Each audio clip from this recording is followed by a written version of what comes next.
That's right, because as we know, Dermot, money doesn't grow on trees. That's one of the lessons that we have from economics, and a lot of this stuff costs money. Not doing tax credit cuts, that costs money. If you're doing any kind of giveaways, if you're not cutting spending by as much as expected, that also costs money. And the Chancellor has done both of those two things, and yet at the same time he says he's going to be borrowing less than he was last time. So how does he manage that? Well, I'll show you two charts that explain it. These come directly from the OBR's own documents, the Office of Budget Responsibility. This is a document they've put together. This shows you anything above the line represents money basically being spent, and that pushes up borrowing. So anything above zero is extra borrowing. Anything below it is money that you're raising, so kind of cutting borrowing by raising taxes and stuff like that. And have a look, for instance, at 2017-18, this year here. Now, look at the top part of this. The red bit there, that red bit represents the tax credits cut not coming in. So that costs a bit of money. It goes up. You see this bit here as well.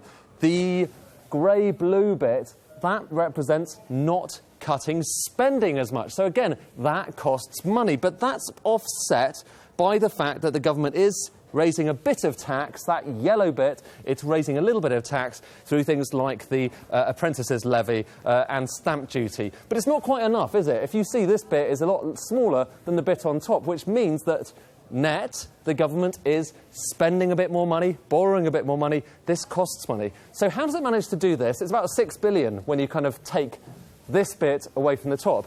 How does it manage to do that? 6 billion extra borrowing, while at the same time saying that when all is considered, it's borrowing less? Well, it's all because of this. And I said just a moment ago, money doesn't grow on trees.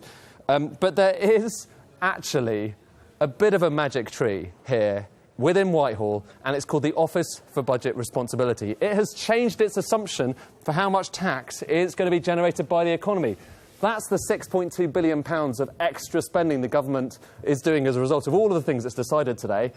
This, and I remember, same again, more spending, less spending, this is extra tax revenue that the OBR now thinks is coming in. So it's changed its forecast, its assumption for how much tax is being generated by the economy. And as a result of this, a massive slug. If you add up all of these things, that comes to £27 billion of extra cash coming in from the OBR for George Osborne to spend.